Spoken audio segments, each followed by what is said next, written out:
Hi, I'm Neil of Team Teacher, teaching, living and raising a family in China. Today we're looking at top job scams in China. Let's check it out. Information on working regulations in China is difficult to obtain for your average foreigner. And with fewer regulations than back home to protect employees, it means that there are a lot of scams taking place that foreigners aren't aware of or accustomed to having to deal with. What's worse is if you have to deal with one of these scams and you are a victim, then the authorities might give you some leniency, but generally in China, ignorance is not an excuse. So you could possibly face some hefty punishments without much recourse, even if it's not your fault. Here are some of the job scams that you should know about. No working visa. Education institutes and companies need to provide you with a working Z visa.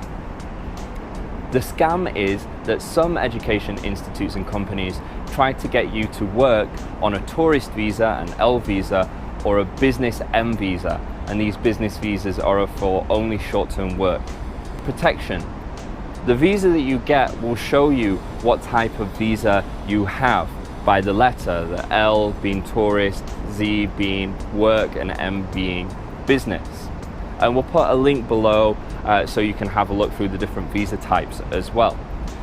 Make sure it is a Z visa or a Z visa, as this denotes that it's a working category. Don't accept any other visa without a very good excuse. A working visa for a different school. A working visa needs to be linked to the same school or company where you are employed. The scam is that some education institutes and companies get you a visa, but that visa is not for the same school or company of where you work. The Chinese government is very serious about tracking foreigners that work in China. So they make it a legal requirement that your work visa is for the same place and company of where you are working. Protection. Your work permit will show the location of your linked workplace, what city at least, and make sure it's the same place as where you work. Pay up front. The process of getting a legit work visa in China is time-consuming and costly for education institutes and companies, but ultimately they are the ones that bear the cost. The scam is some recruiters try to get you to pay a recruitment fee or some cost towards gaining employment in China. There is an abundance of jobs in China, none of which require you to pay any money to actually get the job. Sometimes you do have to pay some costs up front, like your medical checks, but they will get reimbursed by your company. Identity theft. So to get a visa to work in China, you will often have to send your CV, resume, a copy of your passport, a copy of your degree, and non-criminal background checks at some point. The scam is that some recruiters, before they even offer you positions, before they even really talk about a position or even give you a contract, will demand to see your resume, CV, a copy of your passport, degree, these sort of things. And they will want you to send them to you. What they actually do with that information is they will sell your identity, and they can actually open bank accounts just like what would happen back home if someone was able to get hold of your identity, and set up other things that will be in your name. In addition, they might actually try to use your identity multiple times to get other foreigners work permits and work visas. This means that if they get caught, your actual identity is blacklisted from China and you're not going to be able to work here, and if you are working here, you're going to get thrown out. Protection. Don't send in any documents without checking for a recruitment license if you're dealing with a recruiter. And if you're not sure of whatever person that you're talking to about a job in China and they want this information and you need to prove that, just send them redacted copies of your passport or your degree with blacked out information that will make it very difficult for them to steal your identity.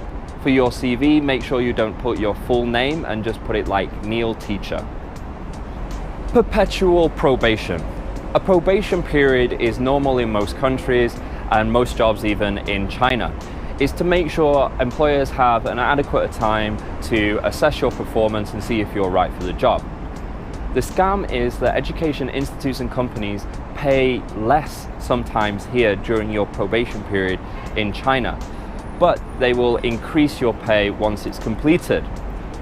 However, when they scam you, what they do is they constantly change the goalposts to what you need to require to pass and complete the probation. So they constantly keep extending the probation, thus in turn paying you less. It will get to the point where they decide no longer to extend your probation and just fire you, or you will just quit because you're not getting the money that you expected. Protection. Don't accept a position that has a probation period with less money and less pay that you're not happy with to begin with. And also make sure that the clauses and the requirements to pass the probation are clear within the contract and within your communication with employer. And if you find yourself the victim of this scam, just cut your losses, quit, and go elsewhere. Salary clauses. Like most countries, in your employment contract, you will get incentives. China's no different. You can get incentives that mean you get a pay raise, or incentives that mean that you get a bonus. You get these pay incentives after you reach a certain target, a certain goal, and you meet all the requirements. The scam is that certain education institutes and companies, what they will try to do is they will make many salary clauses within your contract and keep the actual requirements and goals and things you need to do to obtain them very intentionally vague. They're vague because once you get close to meeting that requirement, they will say, well, it not actually doesn't mean this, and they will try and change the goalposts. They will say you don't meet the requirements, thus you won't get that pay bump. As well, they won't make clear how the decisions are made for these particular pay rises and bonuses. Maybe the people that are in charge of judging your performance, if they're performance indicators that you are being paid on bonus-wise, maybe those people are intentionally giving you less of a score so you don't meet the requirements. Protection.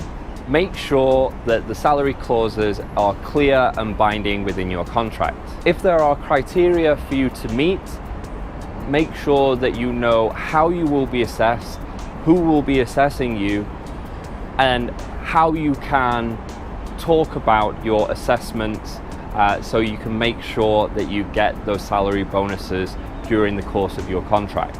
Paying taxes. If you are working legally in China, you need to be paying taxes. The scam is often a scam within a scam, as some educational institutes and companies will say that they are paying your taxes, but won't actually declare you as an employee, but declare you as some other outgoing, thus in turn not actually paying tax on your earnings. Protection. You can obtain your tax documents from the tax bureau using your work permit. Paying social insurance. Chinese work permits require that foreigners purchase state insurance as part of their work permit. There's also a requirement by the employer to pay a certain portion towards your actual social insurance as well. The scam is that certain education institutes and companies will not pay into your social insurance but deduct money from you anyway. Protection. You can actually check with the local Social Security Bureau to make sure that you are actually having payments made into your social insurance account. Work regulations, enforcement in China can be very hit and miss. At times they can be really super lax. At other times they can be really super stringent and heavily enforced. What you really need to consider is the possibility that if you are caught, what happens? Well, the fines and the punishments here are quite hefty. You would likely to be fined, possibly deported, possibly even jailed for a period of time while this is all resolved. And you'd likely to be blacklisted as well, especially if it's anything to do with a scam based around your work permit. The risk is all on you, not so much on the scammers. Remember, in China, do your due diligence and protect yourself as much as you can. I hope you found that video informative and entertaining. If you did, please consider liking and subscribing to our channel. Bye bye.